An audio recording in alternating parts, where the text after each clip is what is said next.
हाँ जी, very warm good morning to all of you. Once again, welcome back for your next class. Today we are going to start with our next topic, that is ideal solutions and non-ideal solution. देखिए, ideal solution क्या होते हैं? These are the solution which obeys Raoult's law, जो Raoult's law को obey करते हैं. इसमें change in enthalpy of a mixture भी zero है, change in volume of a mixture भी zero है. That means जब आपका solute और solvent दोनों कैसे हैं? volatile हैं, ठीक है? तो there would be no change. Ideal solution में सोल्यूट सॉल्वेंट के बीच की जो फोर्स ऑफ अट्रैक्शन है वो सोल्यूट और सॉल्वेंट से ज़्यादा होगी, ठीक है. और जो वेपर प्रेशर है वो पार्शियल प्रेशर से क्या होगा? हाइयर होगा. Next is non ideal solution. Non ideal solutions वो होते हैं जो राउल्ट्स लॉ को ओबे नहीं करते. दैट मीन्स यहाँ पे change in enthalpy of a mixture zero नहीं होगा, या तो ग्रेटर होगा या लोअर होगा, ठीक है जी. इस वजह से ये दो टाइप की डेविएशन शो करते हैं. First is positive deviation. Positive deviation में क्या होगा? वेपर प्रेशर पार्शियल प्रेशर और मोल फ्रैक्शन के प्रोडक्ट से ग्रेटर होगा, ठीक है. और जो वेपर प्रेशर ऑफ सॉल्यूट है वो भी ग्रेटर होगा. सॉल्यूट सॉल्वेंट की जो फोर्स ऑफ अट्रैक्शन है वो सॉल्यूट और सॉल्वेंट से क्या है? लेस होंगी, ठीक है. अब ये पॉजिटिव डेविएशन क्यों है? Change in enthalpy of a mixture और वॉल्यूम ग्रेटर देन क्या होगा? ज़ीरो. देखिए, आपने राउल्ट्स लॉ का ग्राफ किया है, इसमें क्या है? अपर की तरफ से that means there is positive deviation. Negative deviation में क्या होगा? जस्ट इसके रिवर्स पॉजिटिव के. जो चीज़ें यहाँ ग्रेटर थी वो यहाँ पे क्या हो जाएंगी? लेस, ठीक है जी. बट सोल्यूट सॉल्वेंट की जो फोर्स ऑफ अट्रैक्शन है वो ग्रेटर हो जाएगी एज कम्पेयर टू सोल्यूट और सॉल्वेंट. और change in enthalpy of a mixture of volume less than zero हो जाएगा. इस वजह से ये क्या शो करेगा? Negative deviation from Raoult's law, ठीक है. Next is azeotropes. एजियोट्रॉप्स क्या है? ये बाइनरी मिक्सचर है. दैट मीन्स लिक्विड और वेपर फेज में इनकी जो कंपोजिशन है वो सेम रहती है. और ये जो आपके मिक्सचर्स हैं they boil at the same temperature. दो टाइप के एजियोट्रॉप्स हैं, मैक्सिमम एंड मिनिमम. मिनिमम क्या होगा? मिनिमम में जैसे दो कंपोनेंट से दोनों कंपोनेंट से लोअर टेम्परेचर पे बॉयल होंगे, और मैक्सिमम बॉइलिंग एजियोट्रॉप जो है वो दोनों कंपोनेंट से हायर टेम्परेचर पे बॉयल होंगे, ठीक है. जो मिनिमम बॉइलिंग एजियोट्रॉप्स है दे शो पॉजिटिव डेविएशन, और जो आपके मैक्सिमम बॉइलिंग एजियोट्रॉप्स हैं दे show negative deviation from Raoult's law. Next is colligative properties. Colligative properties क्या होती हैं? ये वो प्रॉपर्टीज़ होते हैं which generally depend upon the number of solute particles. उनकी नेचर पे डिपेंड नहीं करती, सिर्फ और सिर्फ किस पे डिपेंड करती हैं? नंबर ऑफ सोल्यूट पार्टिकल्स पे. First one is relative lowering of vapour pressure. देखिए, जब भी किसी वॉलेटाइल सॉल्वेंट के अंदर नॉन वॉलेटाइल सोल्यूट ऐड किया जाएगा तो वेपर सिर्फ किसके बनेंगे? सॉल्वेंट, जिसकी वजह से जो वेपर प्रेशर क्या होगा ओवरऑल सोल्यूशन का वो कम हो जाएगा, ठीक है जी. और जो सॉल्वेंट की एस्केपिंग टेंडेंसी है वो भी क्या हो जाएगी? कम. दैट मीन्स जो टोटल वेपर प्रेशर है it will depend only on the vapour pressure of a single component. तो that means P A is equals to P naught A X A. इसको रीअरेंज किया, P A upon P naught A. X A की value हमने put कर दी 1 minus X B. देखिए, rearrange करके अब आपके पास रिलेशन क्या आ गया? X B is equals to P naught A minus P A upon P naught A. X B का formula number of moles of solute upon number of moles of solution. अगर हमारे पास डाइल्यूट सोल्यूशन है तो solute के जो number of moles है वो नेग्लिजिबल होते हैं. दैट मीन्स ना के बराबर है solute. So number of solute from the solution can be neglected. From here you can calculate the molar mass of the solute, ठीक है. Next is elevation and boiling point. देखिए, boiling point क्या चीज़ होती है? बॉइलिंग पॉइंट वो नहीं होता जिस टेम्परेचर पे आपका लिक्विड बॉयल कर रहा है. बॉइलिंग पॉइंट इज दैट जब जो वेपर प्रेशर है वो एटमॉस्फेरिक प्रेशर के इक्वल हो जाता है. जिस टेम्परेचर पे वेपर प्रेशर एटमॉस्फेरिक प्रेशर पे इक्वल हो जाता है और तब जो कंपोनेंट बॉयल होता है that is known as boiling point. Solution का बॉइलिंग पॉइंट हमेशा हाइयर होता है सॉल्वेंट से. ऐसा क्यों? सॉल्यूशन के अंदर हमारे पास नॉन वॉलेटाइल सोल्यूट एडेड होता है जिसकी वजह से सॉल्वेंट की एस्केपिंग टेंडेंसी कम हो जाती है. So that's why the boiling point rises. Elevation and boiling point that is increase in boiling point कितना आया? सॉल्वेंट का कम है, सॉल्यूशन का ज़्यादा है, तो कितना राइज आया? दैट इज एलिवेशन, जिसको हम रिप्रेजेंट करते हैं डेल्टा टी बी से. तो डेल्टा टी बी क्या है? Boiling point of solution minus boiling point of pure solvent.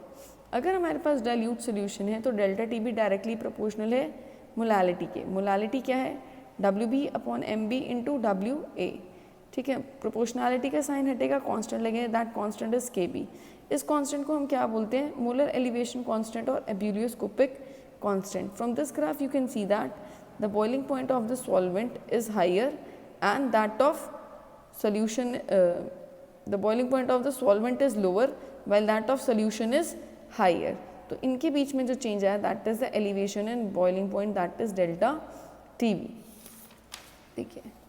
Next property, depression and freezing point. Freezing point क्या होता है? जिस टेम्परेचर पे वेपर प्रेशर जो सब्सटेंस का होता है लिक्विड फेज में वो सॉलिड फेज की वेपर प्रेशर के इक्वल हो जाए, उसको हम क्या बोलते हैं?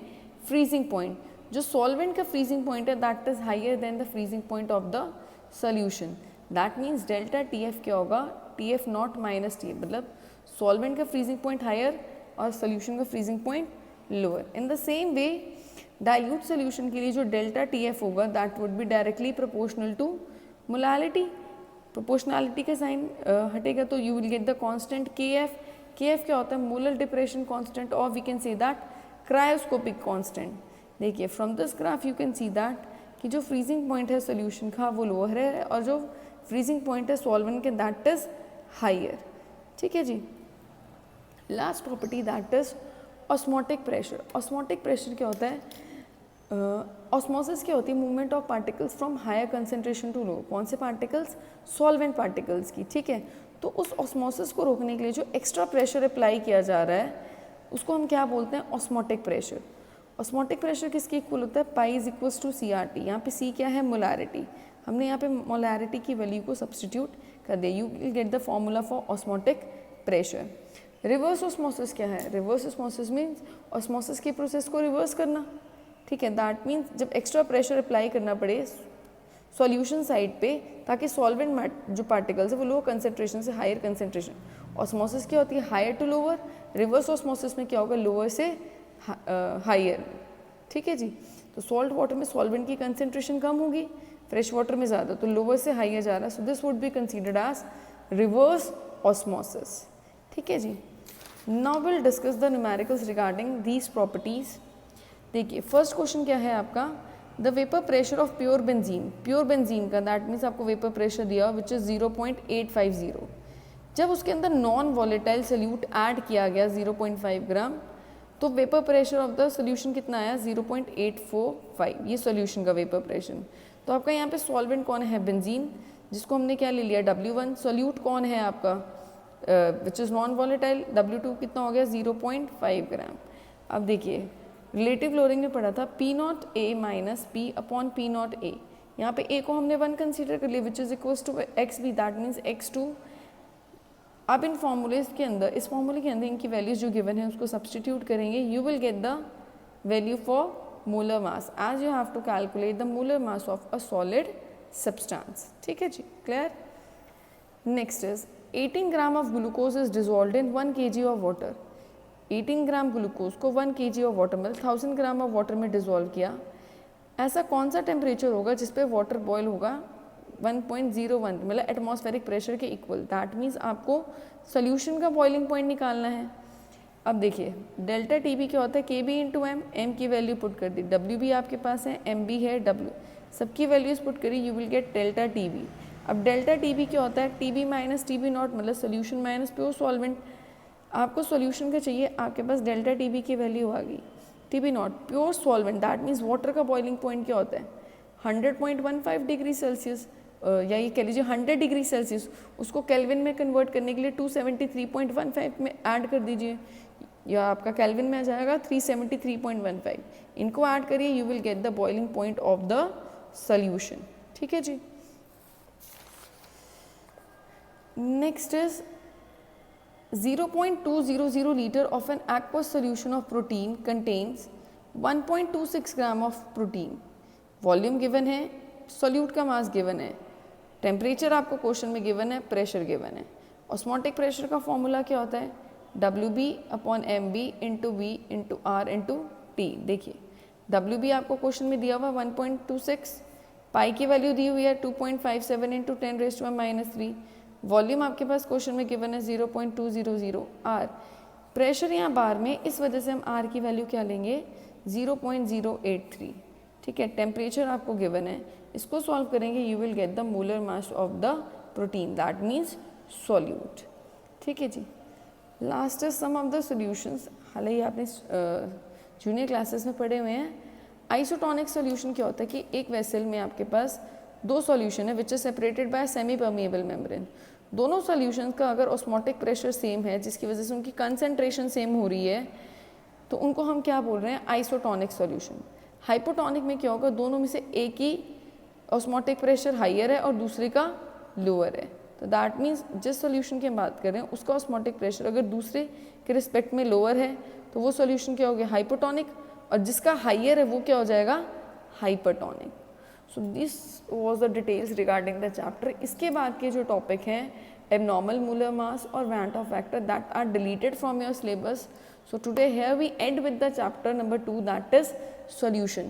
In the next lecture we will start with a new chapter, that is chapter number 1, solid state. Till then, thank you so much, keep studying.